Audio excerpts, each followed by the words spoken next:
Telugu television producers council తరపున ఈరోజు ఈ ప్రెస్ మీట్ పెట్టడం జరిగింది. అది కూడా ఉభయ రాష్ట్రాలకు వరద బాధితులకు సహాయార్థం మన వంతు సాయం ఏం చేస్తామనే దాని మీద, ఏం అందిస్తున్నాం అనే దాని మీద ఈరోజు ఇక్కడ ప్రెస్ మీట్ పెట్టడం జరిగింది. మనందరం చూస్తున్నాం, గత నెల రోజులుగా ప్రజలందరూ ఉభయ రాష్ట్రాల్లో, తెలంగాణ అవ్వచ్చు, ఆంధ్రప్రదేశ్ అవ్వచ్చు, చాలా ఇబ్బందుల్లో ఉన్నారు. ఇల్లులు పోగొట్టుకొని, ప్రతి ఒక్క సామాను పోగొట్టుకొని మరీ ఒట్టి చేతులతో బయటకు వస్తున్న వాళ్ళు ఉన్నారు. నాకు తెలిసిన నా ఫ్రెండ్సే ఎంతోమంది ఉన్నారండి. ఫోన్లు చేస్తున్నాం, మాట్లాడుతున్నాము. రాత్రికి రాత్రి ఊహించకుండా జరిగిన పరిణామాలకి ప్రాణాలు పోగొట్టుకున్న వాళ్ళు కూడా ఉన్నారు. ఇళ్లల్లో ఉన్న వాళ్ళే కాదు, ప్రయాణాలు చేస్తున్న వాళ్ళు కూడా అన్ఎక్స్పెక్టెడ్గా దారులు తెగిపోయి కానీ ఇలా ఎన్నో ప్రమాదాలకి గురైపోయి ఈరోజు వరద బాధితులు చాలా నష్టం జరిగింది మన ఉభయ రాష్ట్రాల్లో. దానికి అందరూ బాగా స్పందిస్తున్నారండి. మేమందరం కూడా కూర్చొని, మనం పొద్దున్న లేస్తే మన సీరియల్స్ చూస్తున్న వాళ్ళు ప్రజలు, వాళ్ళు లేకపోతే మనం లేము. వాళ్ళు ఇలాంటి ఇబ్బందులు ఉన్నప్పుడు మన వంతు ఏం చేయగలమని మా ప్రెసిడెంట్ గారు చెప్పినప్పుడు ప్రసాదరావు గారు అందరం కలిసి అన్ని సీరియల్స్, ఎవరెవరైతే సీరియల్స్ చేస్తున్నారో అందరూ ఎవరికి తోచిన సహాయం వాళ్ళు ఇవ్వడం జరిగిందండి. అదంతా కలెక్ట్ చేయడం జరిగింది. ఆ అమౌంట్ ఎంత ఏంటనేది మా ప్రెసిడెంట్ గారు ఇప్పుడు చెప్తారు మీకు. ఆ అమౌంట్ని 2 భాగాలుగా విభజించి మన 2 రాష్ట్రాలకి, రాష్ట్ర ప్రభుత్వాలకి అందజేయడం జరుగుతుంది. ప్రజలు ఆదరిస్తేనే మా జీవితాలు, మేము ఈరోజు భోంచేస్తున్నాము, బతుకుతున్నాము. కాబట్టి వాళ్ళతో మేము ఎప్పుడు ఉంటాము. వాళ్ళ కష్టాల్లో, వాళ్ళ సుఖాల్లో మేము పాలు పంచుకోవాలనుకుంటున్నాం. కాబట్టి మేము, వాళ్ళు ఏదో ఫంక్షన్స్కి పిలిచారు, బర్త్డేలకు విషెస్ చెప్పండి అంటే చెప్పడమే కాదండి, వాళ్ళ కష్టం వచ్చినప్పుడు కూడా మేము ముందుంటాము. టెలివిజన్ ఇండస్ట్రీ మొత్తం ముందుంటుందని చెప్పడానికే ఈ ప్రెస్ మీట్. మీ అందరికీ చాలా థ్యాంక్స్. ఎందుకంటే ఇలాంటి ఒక కార్యక్రమాన్ని మీరు కవర్ చేసి పబ్లిక్లో మీరు కనుక ప్రమోట్ చేస్తే డెఫినెట్గా మాలాగే ఇంకా చాలామంది వచ్చి అలా ఇబ్బంది పడే జనాలందరికీ కూడా హెల్ప్ జరుగుతుంది. సో ఇలాంటి, అంటే ఇది నేచర్ కలామిటీ అయినప్పటికీ కూడా డెఫినెట్గా చాలామంది ఇబ్బంది పడ్డారు. ఇబ్బంది పడ్డ వాళ్ళందరికీ కూడా చాలామంది స్పందించి అలాగే గవర్నమెంట్కి సహాయం అందిస్తున్నారు. ఇది ఇలాగా అంటే అన్లిమిటెడ్గా జరగాలని మనస్ఫూర్తిగా కోరుకుంటూ థ్యాంక్ యూ అన్నాడు. కరోనా సమయంలో కూడా ఇలా ఇనిషియేట్ తీసుకొని చేయడం జరిగింది. లక్షల్లో, ఆల్మోస్ట్ కోట్లలో మేము కలెక్ట్ చేసి అందరికీ అందజేయడం జరిగింది. టెక్నీషియన్స్కే కాకుండా బయట వాళ్ళకి కూడా ఫీల్డ్లోకి దిగి కూడా వెళ్ళడం జరిగిందండి.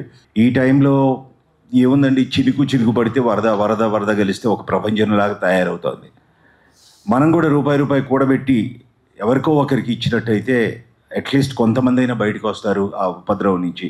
మనం చేసేది చాలా చిన్నది కాదు, పెద్ద మనసుతో చేస్తున్న విషయం ఇది.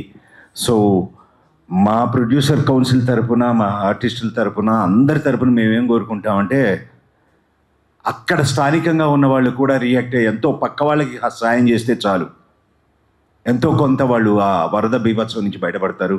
అన్నీ కోల్పోయిన వాళ్ళకి ఒక దుప్పటిచ్చినా హ్యాపీగా పడుకోగలరు.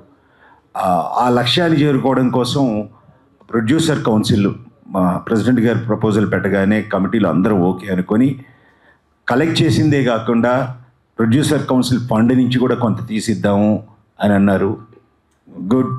ఎప్పుడైనా ప్రమాదం తిథిలి వచ్చినా, లేకపోతే ఉదుదు వచ్చినా, లేకపోతే ప్రకృతి వైపరీత్యాలు సంభవించిన ప్రతిసారి ప్రొడ్యూసర్ కౌన్సిల్, కరోనా వచ్చినప్పుడు కానీ మేమే కాకుండా మాకు తెలిసిన వాళ్ళ దగ్గర కూడా కలెక్ట్ చేసి అది ఎంతో కొంతమందికి ఉపయోగపడేట్టుగా చేద్దామనేది మా ప్రొడ్యూసర్ కౌన్సిల్ ధ్యేయంగా పనిచేసింది ఇన్ని రోజులు కూడా, ఇప్పుడు కూడా చేస్తుంది. ఫర్దర్గా కూడా ఎటువంటి కెలామిటీ వచ్చినా స్పందించి మేము హెల్ప్ చేస్తూనే ఉంటాం. 2 తెలుగు రాష్ట్రాలని అతలాకుతలం చేసింది. లక్షలాది మంది నిరాశ్రయులయ్యారు. వారి వారి సంఘటనలు, వారి వారి దుర్ఘటనలు, వారి వారి బాధలు వింటూ ఉంటే, లేదా మీ మీడియాల ద్వారా తెలుసుకుంటూ ఉంటే నిజంగా బాధాతప్త హృదయాలతోటి చాలా కన్నీళ్ళు వచ్చేటువంటి పరిస్థితి. అందుకనే ప్రపంచవ్యాప్తంగా, దేశవ్యాప్తంగా ఎక్కడ తెలుగు వాళ్ళు ఉన్న వాళ్ళందరూ కూడా స్పందిస్తున్నారు. చివరికి కొన్ని వార్తల్లో చూశాను నేను, చిన్న పిల్లలు వాళ్ళ కిడ్నీ బ్యాంకులో దాచుకున్న డబ్బులు కూడా తీసుకొచ్చి ఈ వరద సహాయానికి అందించడం నిజంగా అద్భుతమైనటువంటి విషయం. ఈ మానవత్వాన్ని మేల్కొల్పడంలో పాత్రికేయుల పాత్ర చాలా ఉంది. వాస్తవంగా మా సెక్రటరీ గారు చెప్పినట్లుగా ఇది అమౌంట్ ఎంత అనేది కాదు. ఈ ప్రెస్ మీట్ పెట్టడం వెనక మా ప్రధానమైన ఉద్దేశం ఏంటనంటే, ఇది టీవీ రంగంలో కానీ, సినిమా రంగంలో కానీ ఇంకా చాలామంది స్పందించాల్సినటువంటి వాళ్ళు ఉన్నారు. వేల కోట్ల రూపాయల ఆస్తులు ఉన్నటువంటి వాళ్ళు ఉన్నారు. వారు ఇతోధికంగా వారికి చేతనైనంత వరకు ఎంతో కొంత సహాయం చేయాల్సినటువంటి అవసరం ఉంది. అటువంటి వాళ్ళల్లో కూడా ఒక స్పందన కలిగించాలి, ఒక స్ఫూర్తిని రగిలించాలనే ఉద్దేశంతో ఈ పాత్రికేయ సమావేశం ఏర్పాటు చేయడం జరిగింది. ఇవాళ 2 రాష్ట్రాల్లో, ఇటు ఖమ్మం జిల్లా మున్నేరు వాగు వరదలు, అటువైపు బుడమేరు వాగు వరదలు, విజయవాడ పూర్తిగా మునిగిపోయింది. ఈరోజు పొద్దున మా ఆవిడ చెప్తా ఉంది, ఆమెకు తెలిసినటువంటి ఒక ఒంటరి మహిళ బుడమేరు ఒడ్డున తక్కువ రేటుకు వస్తుందని చెప్పేసి ఒక ఇల్లు కొనుక్కుందట.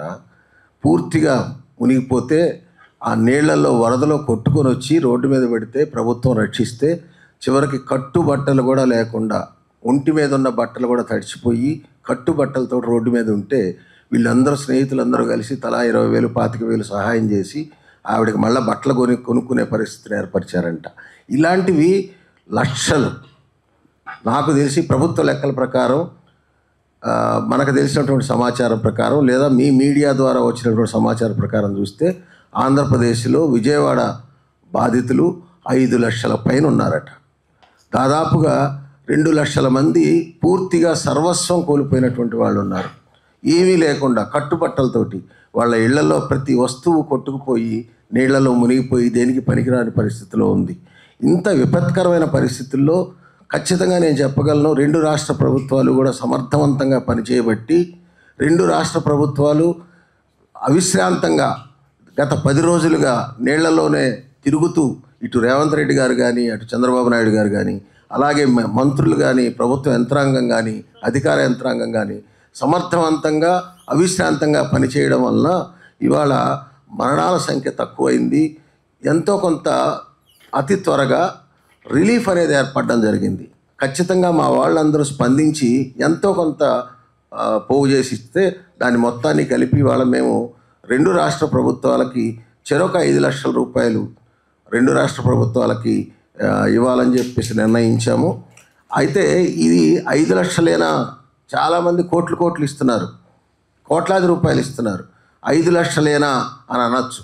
ఉడత సాయం ఎంత పెద్ద దీనికైనా మరి శ్రీరాముడు వారధి కడుతూ ఉంటే ఉడత ఒక చిన్న రాయి తీసుకెళ్ళి వేసినా కూడా అది గొప్ప సహాయం కిందకే వస్తుంది. సో చంద్రుకు నూలుపోగులాగా, ఉడత సాయంలాగా మాకు చేతనైనంత వరకు మా శక్తి మేరకు మేము ఇస్తున్నాము అనేది మాకు అదొక సంతృప్తి. ఈ సమస్య నుంచి 2 తెలుగు రాష్ట్రాలు బయటికి రావాలని చెప్పేసి ప్రతి ఒక్కళ్ళు మళ్ళీ సాధారణ జీవన స్థితికి రావాలని చెప్పేసి మేము మనస్ఫూర్తిగా కోరుకుంటున్నాం. మరొకసారి పాత్రికేయ మిత్రులందరికీ ధన్యవాదాలు అర్పిస్తున్నాం. Thank you very much.